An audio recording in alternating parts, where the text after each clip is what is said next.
Hey everybody, how you doing? Happy to be here with you again for another Facebook Live. And to you guys that are watching on YouTube, I want to say hello, hello, hello. I'm so glad you're here. I'm going to be working on exactly how you uh, interact with you guys for the live stream so that we can talk. So I'm learning about moderation over there. So hopefully next week we'll actually even be able to hook up with you guys. I'm really happy you're here, though. So I just want to say hi, hi, hi. And of course, happy to you guys on Facebook. I'm always glad you're here. I'm always happy to see you. So, what are we talking about today? We're talking about the power of self determination. And it's really important because self determination is about who you choose to see yourself as and who you choose to become. And it's critical because if you're not choosing it, then someone else will choose it for you. Someone else will decide who you can be and what you can be if you don't decide for yourself. And I can't that's at the heart of self-determination. But why is that so important? So a lot of times we're living our lives by default. We look at our circumstances and our conditions and we let it push us to and fro and just whatever happens. And so we see life as happening to us as opposed to for us. And we're always a victim of the circumstances. But we have a God given right to decide for ourselves who we want to be and who we are going to be, regardless of what those circumstances are. And I know people say, well, there's all these things that kick into play that, well, there's all kinds of isms, and, there's sexism, and there's racism, and there's um, homophobia, and there's all these different things that people can point to and say, well, these are real. And of course, they're real. And yet, they don't get to determine who we are unless we let them. They don't get to determine what we can do unless we let them, right? So each thing you want to do in life is about you because self determination starts with you making your own choices about what it is you want to do and be in this life and what you want your life to look like. So, how powerful is self determination? I'm going to take the example of Harriet Tubman. I'm going to go all the way back, right?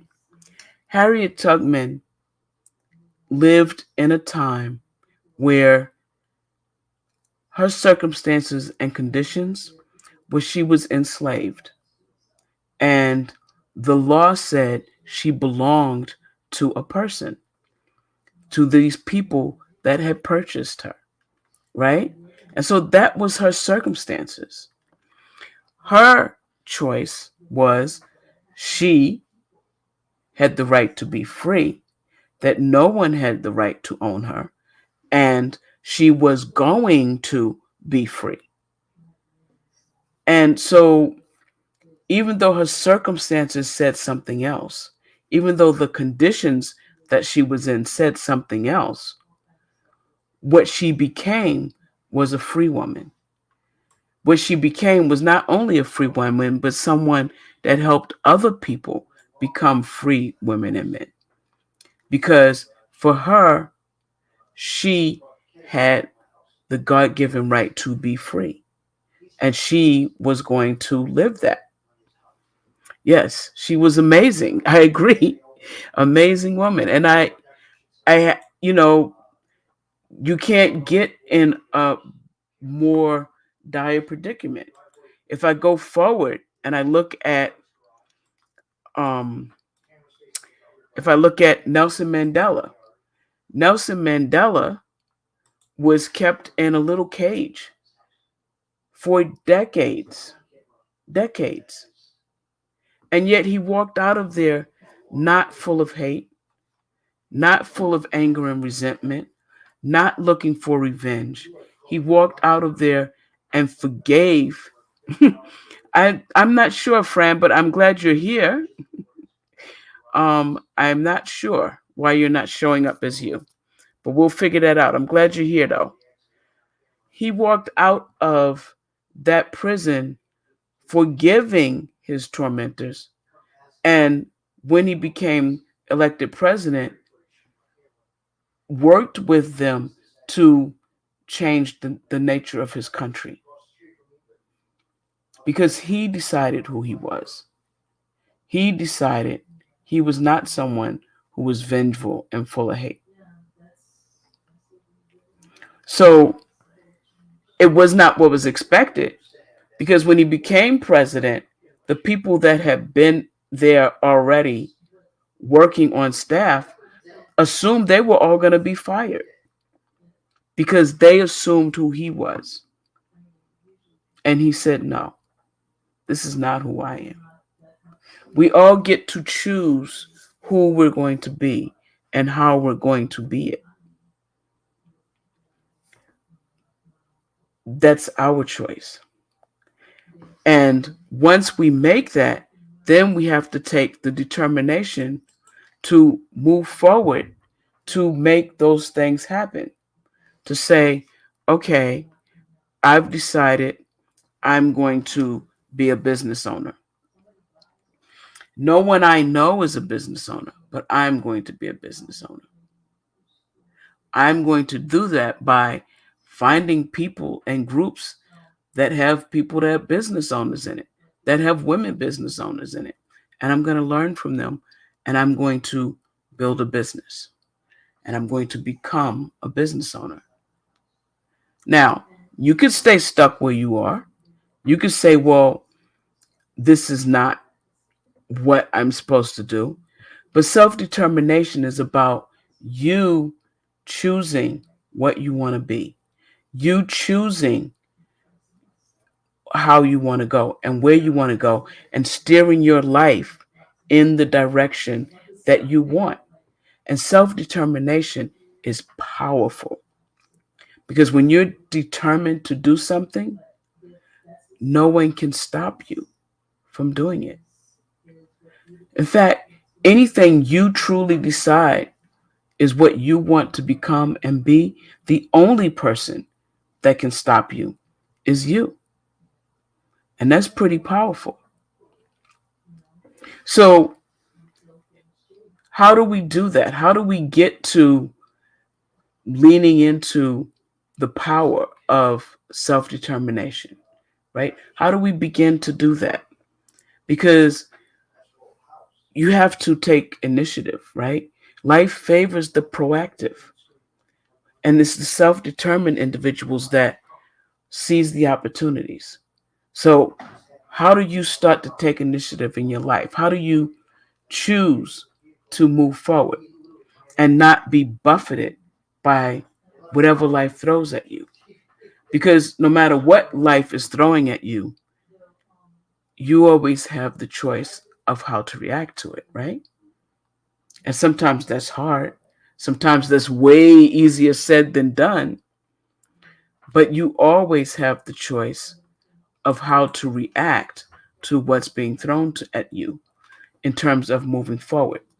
So, one of the things that I look at in terms of being able to become self-determined, to being self-determined, is being able to overcome challenges because resilience is key, right? Life is going to always throw curveballs, but it's our ability to bounce back that defines us, that keeps us keeping going on, right? It's how we keep moving on, moving on, moving on. So I know you guys have faced tough situations and come out stronger, right? Does anybody want to just add into that, put a little conversation about where they've come in and had to deal with or overcome a really tough situation, because we all have at one point or another. And I know that there is some strong women in this group that has done that. And I'd love to hear from you if you want to just talk about it a little bit. If you want to, sorry, there we go. If you want to share a little bit um, in the group here, I would be love to hear from you.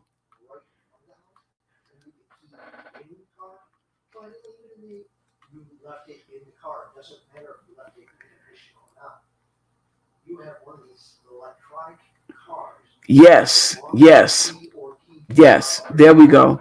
That is something that's really hard. That's something that's now I'm in this situation, and how am I going to get through it? How am I going to get over it? How am I going to keep moving forward with my life? And how am I going to deal with these two kids? Because or these three kids, because they're my responsibility. How am I going to make sure that they stay alive? That's a heavy duty challenge. And then you have to be able to be resilient enough to overcome what's been thrown at you and keep moving forward, right? To say, this is not going to knock me down. This is not going to change who I am. Going blind. Oh my God, yes, going blind. Not being able to see when you were born seeing. I mean, it's one thing if you're born blind because you kind of have an adaptive to that. You've adapting to that as it happens because you're that way. But when you can see and now you know you're not going to see, that's a curveball. That's a big curveball that you have to figure out, how am I going to get over this? How am I going to keep moving forward with my life? Am I going to not be able to do the things that I need to do? Am I going to have to radically just stop? Or can I still be who I want to be? That's the big question, right? And yes, that's tough. That's tough, Lorna. I agree with Fran. That's tough. And yet, you can overcome it. You can keep moving forward. It's interestingly enough, my brother is blind in one eye, and he's legally blind in the other eye. So he can see something. I don't know what he sees, but he can see something. And yet he has spent his whole life since he was 16 and left home working and having a full-time job and being able to take care of himself. And it was very interesting because he really couldn't read very well. That's how we found out he was blind, because he couldn't read the stuff. But he had been tricking the school exams because he would get right up on top of the letters and then he would memorize them so that when they asked him what was there, he would tell them the stuff he had memorized. And so it took a while to find out that he really couldn't see. But he swears he can see. He says he can see. And I have friends that are blind, either fully blind or legally blind, that are part of the blind association, and they live in blind housing and all of this stuff. And when you talk to him, he's like, he's not disabled. He's not blind. He's just himself. He thinks he can see. And that's okay because that's how he's lived his life. You don't know that he's blind unless you ask him. I mean, unless you ask his doctors, because he's decided the life he's want to live. It's a tough life, but it's the life he's chosen to live. We each get to decide how we're going to live. So Lorna, yeah, exactly. You understand how he thinks because you're continuing with your life. We can lay down and die, or we can keep moving forward in everything that we do, with every throwback and every curveball that's hitting at us, as long as we decide that we're going to keep moving forward. As long as we decide this is what I'm going to be and this is how I'm going to do it. Hey Michelle, how you doing? It's good to see you. So, what are some other steps? So we're talking about people having heart things, and you guys are way up there. Like you've gotten some big curveballs thrown at you, and yet you keep going. You keep showing up. Several of you are already in my workshop because you intend to design the life that you want to live. You're not saying, oh, I can't do anymore. You're still moving forward. And I think that's beautiful. So, and this is leading to another thing. In order to really deal with self determination, you have to be adaptable. You have to be able to adapt to change in a way that lets you keep moving forward, that a way that lets you navigate through that change successfully. So you have to be able to embrace change. You have to be able to, yes, absolutely. Every new and unfamiliar step brings uncertainty. And that's absolutely true. And it's harder when you think that you have to be the master of all those unfamiliar and uncertain steps. When you have to know every step and everything about how to navigate those steps, it just makes it harder because you're going to learn, right? Just like a baby learns to walk, they have to get up and fall and get up and fall and get up and fall. And we can look at that and say it's failure because they keep falling, or we can say they're unstoppable and eventually they're going to succeed, because the only difference between success and failure is persistence. It's the ability to keep getting up, right? My grandmother loves to talk about how once I decided I was going to walk, I would not crawl at all. And every time I went to a door jam, it would knock me on my butt because I couldn't get over the door jams yet.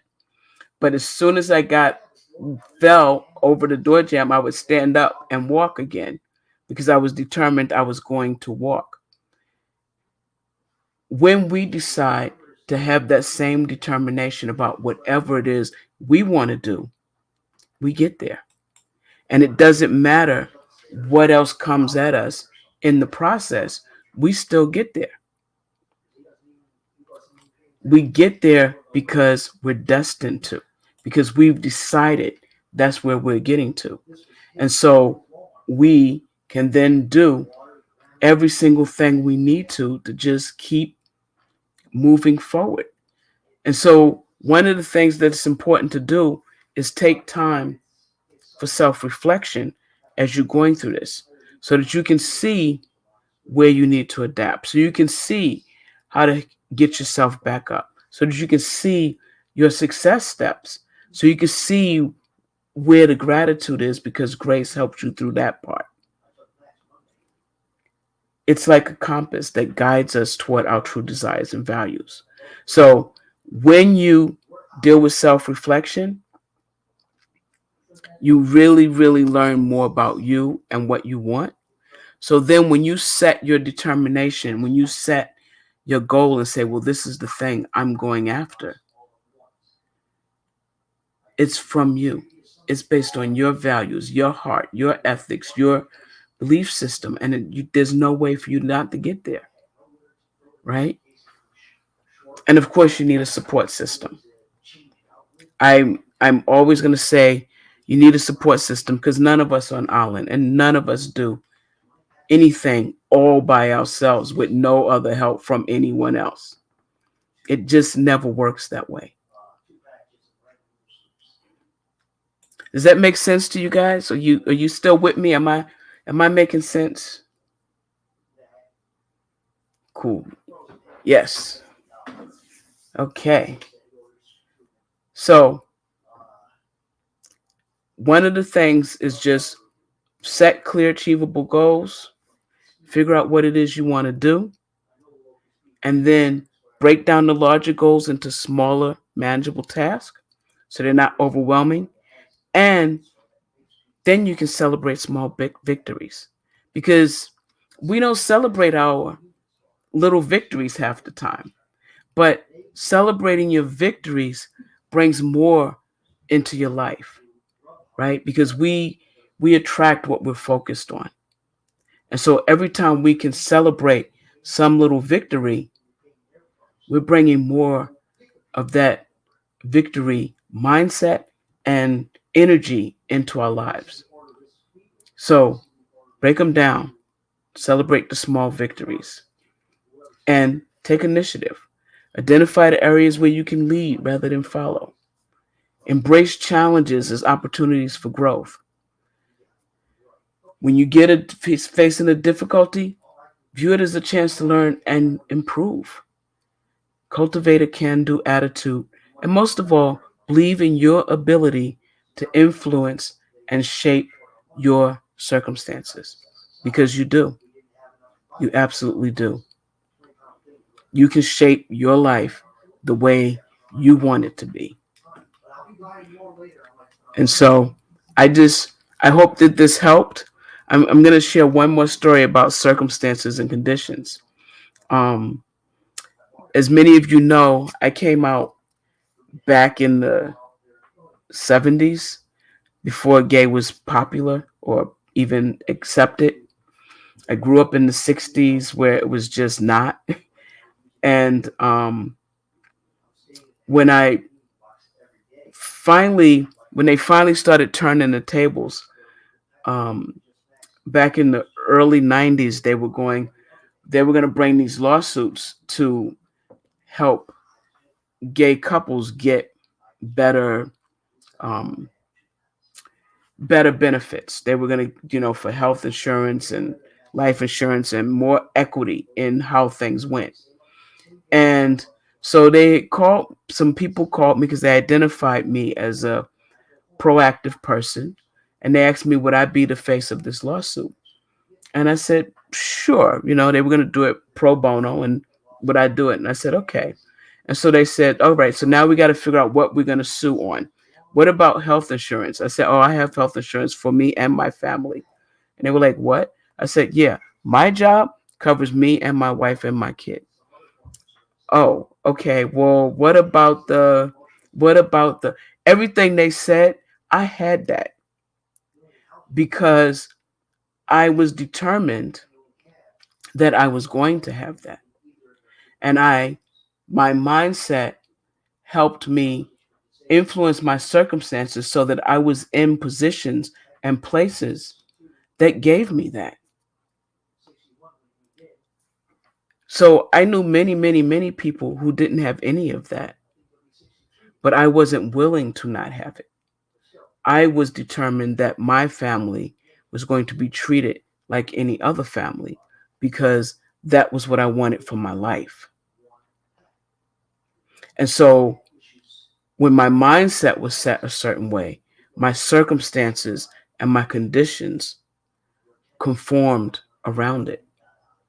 So I was not a good fit for their lawsuit. They had to find somebody else. But people always think outer circumstances control, but it's really your mindset. It's really what you have chosen to be that attracts everything that comes into your life, and it helps you build if you look at it that way. So the power of self-determination is that it can help you have the life you want. It can help you have the life that you've imagined for yourself if you're willing to lean into it. So I hope that helped. I hope you guys got something out of this. I love talking with you, and I'm so looking forward to the workshop that we'll be doing. And it actually is next week, so it's really, really, really coming up soon. And I am hoping that you guys are going to be there, that you're going to show up, and that we're going to be able to work together. I'm so looking forward to this workshop. And I will be talking to you all later. All right. Take care, everybody. I love you all, and thank you all for showing up. Take care.